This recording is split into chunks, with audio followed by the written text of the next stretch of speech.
I didn't think that the years that I went to high school would be getting romanticized so soon, but here we are. A time when you would hear a ukulele and you'd think of a kid singing 21 Pilots really badly at lunch in comparison to an apology. Today we're traveling back in time to the 2015 to 2019 era of internet culture to see how much times have truly changed.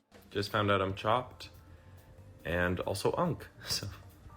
In the 2015 to 2019 window, fandom spaces and internet culture was evolving rapidly from the earlier Tumblr, YouTube fanblog era into something much bigger. In 2015 and 2016, most major fandom discourse was shipping, drama, and criticism. But by 2018 to 2019, it was Instagram stories, Twitter threads, Facebook groups, Reddit, and early Discord servers pulling people to opposite sides of the internet. Our attention spans were shrinking, memes were spreading faster, backlash was swifter, and controversies were breaking on Twitter first instead of Tumblr. The decentralized nature of fandoms that was once a shared dashboard culture was now becoming fragmented. Then the roles of platforms and policies changed. In 2015 to 2016, creators had more leeway, YouTube's moderation policies were looser, and community guidelines were less enforced. It truly felt like the Wild West back then, but by 2018, pressures from advertisers, corporations, and public opinion forced platforms to act quickly. YouTube, Facebook, and Twitter were demonetizing content, removing it, and suspending features,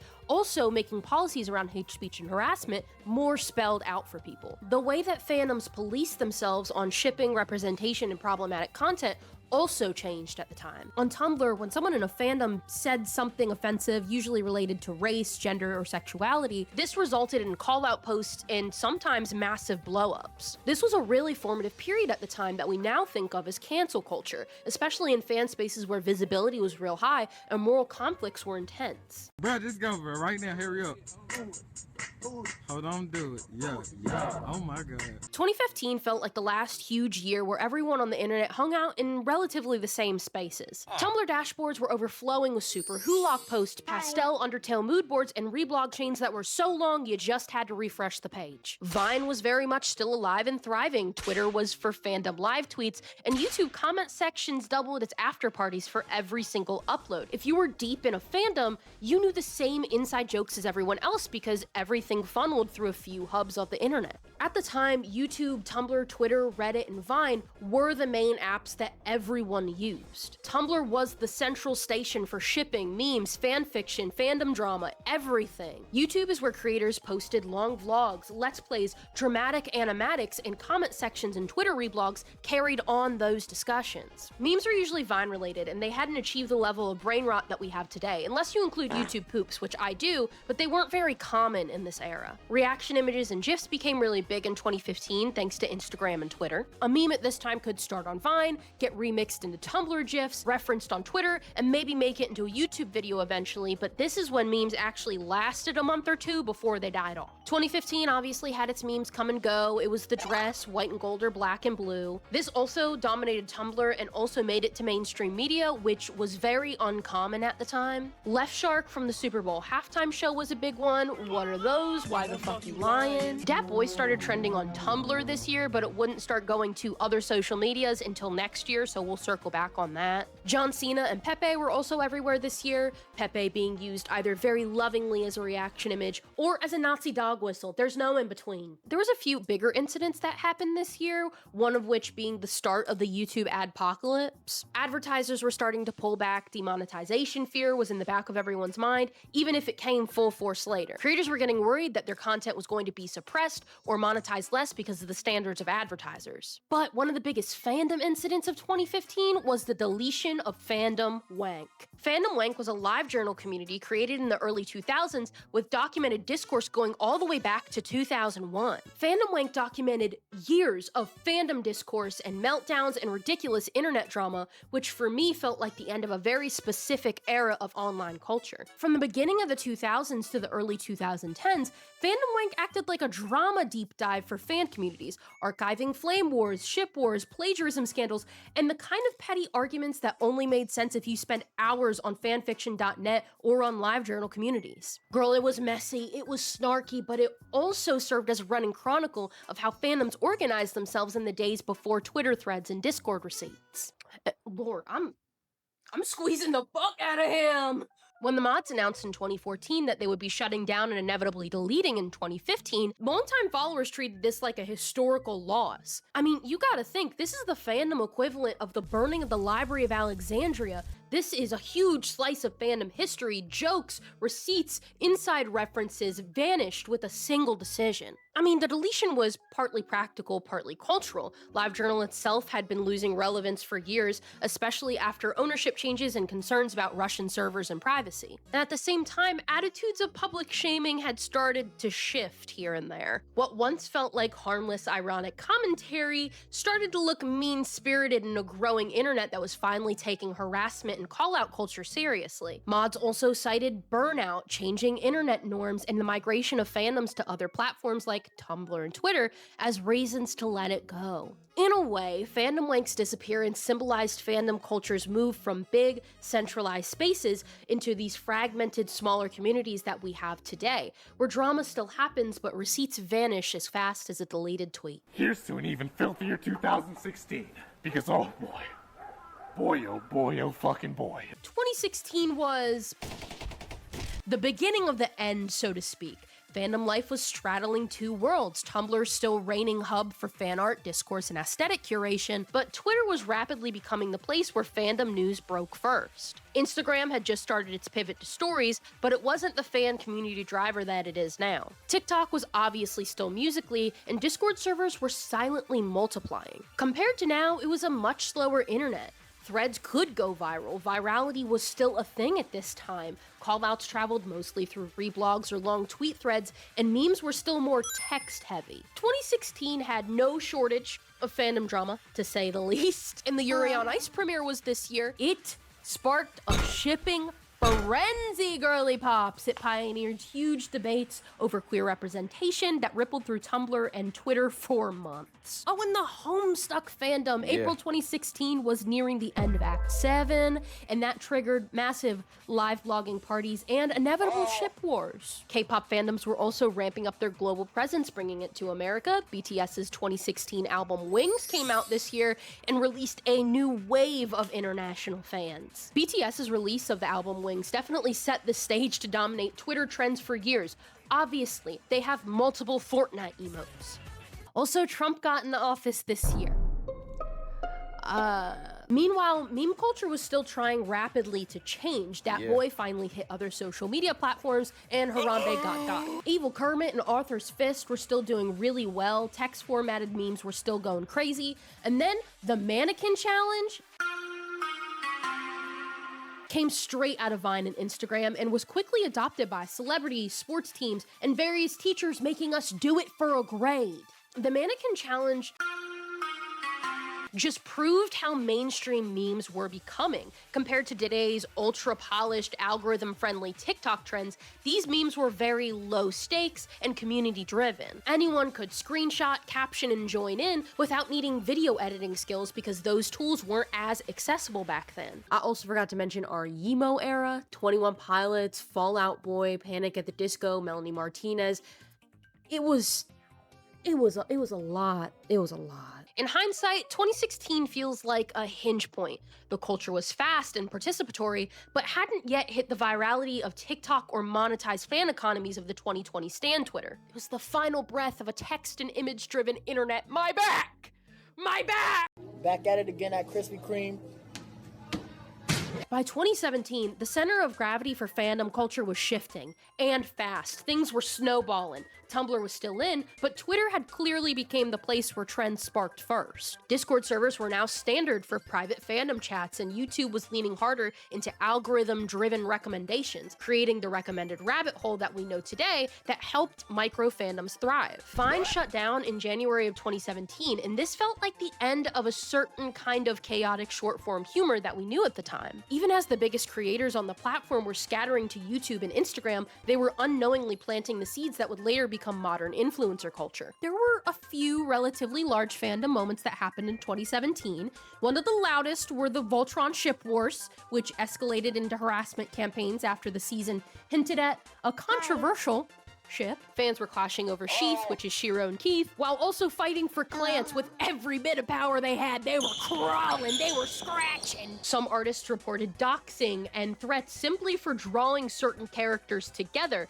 Voice actors were being harassed, and on a tour of the studio, Clance shippers leaked classified Voltron artwork, only offering the removal of it from social media if they make Clance canon. Listen, man, in 2017, I wanted Big Boss, Kazuhira, and Ocelot to have a three-way sloppy style, but you didn't see me calling up Hideo Kojima going, "Play!" What the fuck is you talking about? Speaking of which, on the gaming side this year, Dream Daddy came out and became a surprise hit, which also sparked debates over representation, queer coding, and whether mainstream releases could authentically portray LGBTQ+ experiences. K-pop fandoms were also becoming bigger in a new way. BTS won the Top Social Artist Award of 2017 for the Billboard Music Awards. This sent Twitter into a frenzy. The amount of tweets were record-breaking and made it clear that BTS could dominate any Western social media whenever it wanted. In the anime sphere, My Hero was surging in popularity outside of Japan, especially in the US. This was the beginning of anime finally hitting the mainstream, being something less to be bullied over and more of a common thing that everyone was starting to get into. 2017's meme ecosystem was varied, to say the least. The year started with Salt Bae, and then quickly rolled into Danielle Bergoli's Catch Me Outside from when she was on Dr. Phil. It literally saturated Twitter and Instagram captions and reaction videos for months. Distracted Boyfriend was really good this year, being used to endlessly comment on politics, pop culture, relationship drama. Mocking SpongeBob also got really big this year, spreading from Tumblr and Twitter to nearly every corner of the internet. People still use it as a reaction image today. 2017 really feels like the tipping point between the slower text and image-driven fandom culture in comparison to now with the hyper-accelerated video-first ecosystem. Discord's rise, Twitter's dominance, and Vine's death signaled a move towards a more constant multi-platform engagement, with fandom clashes like Voltron showing exactly how passionate fan communities could mobilize and platform designs could amplify their fallout. 2018 was the beginning of the commercialization of all these social media platforms. People who ran platforms started to become louder about public image and advertiser safety. Fandoms were becoming bigger, louder, unrulier, immediately reactive on Twitter, Reddit, and new spaces like Discord. TikTok was emerging internationally, just not dominantly. Instagram stories and memes were stretching across platforms simultaneously instead of the sporadic blow-ups on separate platforms that we were used to. Tumblr was on the decline. There was a looming adult content ban, no more wiener, no more scissoring.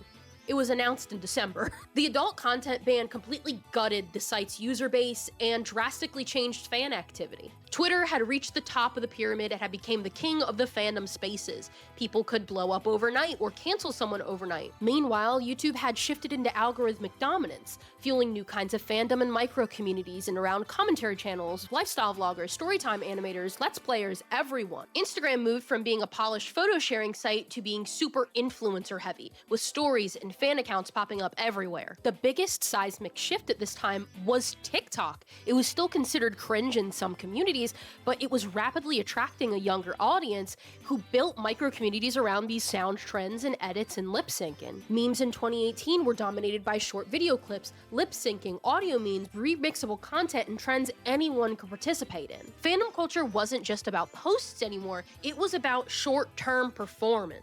Fandom incidents during this time were explosive and often reflected this new era of parasocial relationships and hyper-online accountability. The Steven Universe artist harassment wave was surfacing again, with the doxing of storyboard artist Jesse Zook, who was doxed because they shipped Lapidot, the ship between Lapis and Peridot. This also sparked larger conversations about toxicity in online spaces. Speaking about toxic fandom spaces, My Hero Academia is back! At this point in internet culture, My Hero had cemented itself as one of the most dominant fandoms online. Obviously, what came with that was, can I hear it? Ship discourse! Wah! Musical theater fans were also going crazy on Tumblr and other social medias because, can you guess it?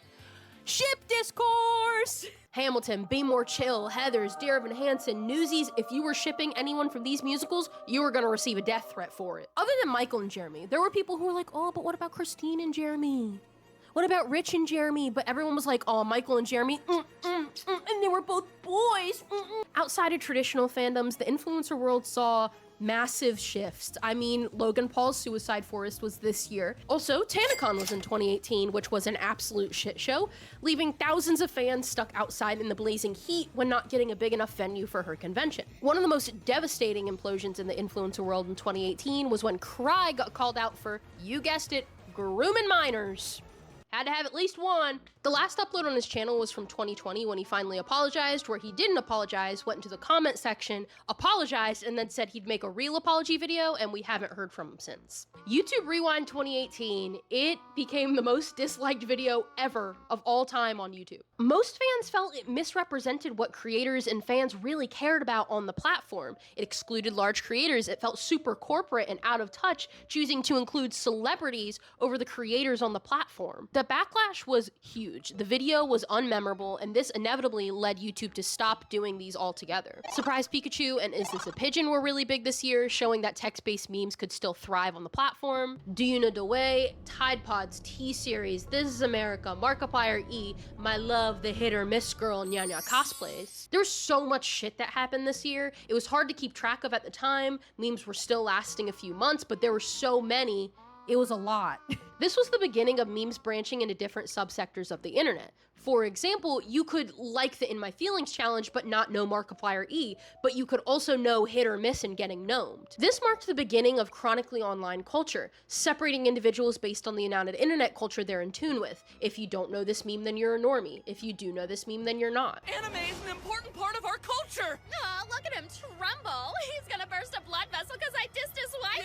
2019. Hold on, I gotta go get a scrunchie. 2019. I don't own a Hydro Flask, and I never have, but I do have an Awala with stickers on it. Tumblr had pretty much cratered after the 2018 adult content ban, gutting whole fan art and roleplay communities, sending most users to Twitter, Discord, Amino, or Pillow Fort. Twitter had become the beating heart of fandom discourse, while trending hashtags and stan Twitter dominated conversation. YouTube was still the primary hub for creator fandoms, but scandals and commentary channels were now just as important as the larger YouTubers. Instagram had fully leaned into influencer culture, and TikTok officially broke into the mainstream, no longer being the cringe Musical.ly clone, but a cultural driver in its own right. Compared to now, 2019's internet was less corporate, but algorithms were still aggressive. Everything was getting fast, too fast, faster than what we were used to. Memes were now reaching saturation in days, and fandom fights were spreading across multiple platforms instantly. And 2019's fandom incidents revealed how parasocial relationships were evolving. The James Charles versus Tati Westbrook dramageddon was also this year in May. It practically broke the internet after Tati's bi sister video accused James of manipulation and predatory behavior. James then lost over 3 million subscribers in a matter of days. His cancellation then, in comparison to now, where every 3 months he allegedly DMs another teenage boy, he gets canceled, he buys his followers back, rinse and fucking repeat. It became one of the first truly YouTube native cancel culture events,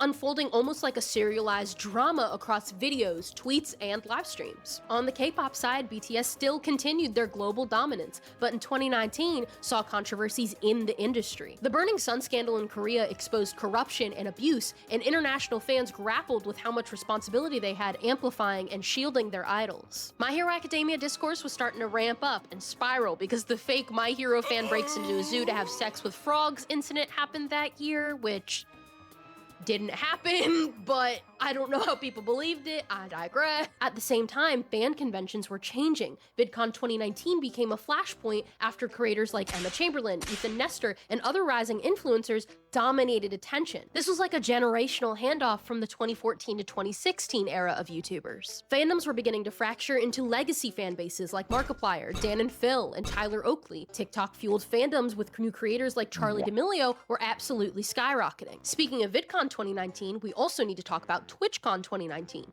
because at TwitchCon there was an event that happened that led to a larger conversation that needed to be had about parasocialism in online spaces. And that fandom incident from 2019 was, in fact, the C-Scoop water bottle. This was a really big bulling point for the SMP Live stands and their parasocialism. So as someone who absolutely adored SMP Live at the time, C-Scoop was one of the co-creators of the server. So to make a long story short, there was a confession account on Twitter named SMP Live Confessions, and they made a post stating the following. I went to TwitchCon. I met my favorite streamers, including Cooper. I may have stolen a plastic water bottle. That was Cooper's, and I still have it to this day. I remember my girlfriend at the time sent me that tweet, and Lord have mercy, I was embarrassed on the poster's behalf. It was a lot. This led a bunch of streamers who were on SMP Live and even off SMP Live to reply to this tweet being like, hey, this is fucking gross and freaky. And they also did dedicated streams to address stan and parasocial behavior. 2019 was also the rise of the Visco Girl, Hydro Flasks, Scrunchies, environmentally conscious aesthetics, and they were relentlessly parodied on YouTube, Twitter, Instagram, but this also served as a shorthand for a very specific Gen Z identity. At the same time, OK Boomer was going viral as both a meme and a generational clapback, quickly adopted by fandom spaces as a way to dunk on out-of-touch takes. The Storm Area 51 event was also this year. It turned into a meme and people actually showing up. TikTok also brought upon a new wave of viral sounds, including Lil Nas X's Old Town Road, which in and of itself became one of the biggest songs of the decade. This proved how much power TikTok truly had over rising artists at the time. So you whores must think I'm playing. When you take a step back, the contrast between the internet in 2015 to 2019 in comparison to now is vivaciously different. Tumblr dashboards and YouTube were a centralized hub that you could follow a handful of tags like Super Hulock or Fan or Undertale spelt correctly, and you could feel like you were plugged into the entire conversation. But now that collective experience has splintered.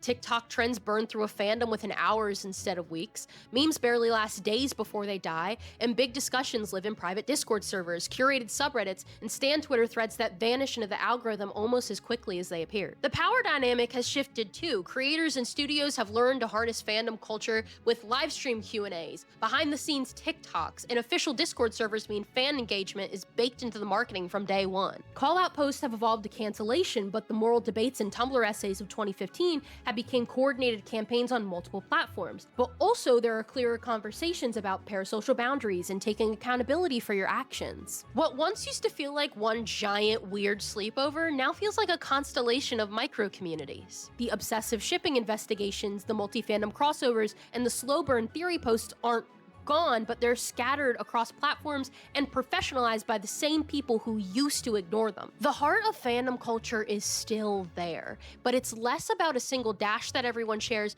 and more about fast-moving pockets of creativity, each with their own rhythms and inside jokes. Coming to terms with how much things have truly changed is all a part of growing up. I don't know if it was the simplicity of finding like-minded individuals or it being my idolized escape from the reality of my home life at the time, but the internet, while still being a hellhole, felt softer, kinder, more creative, simpler.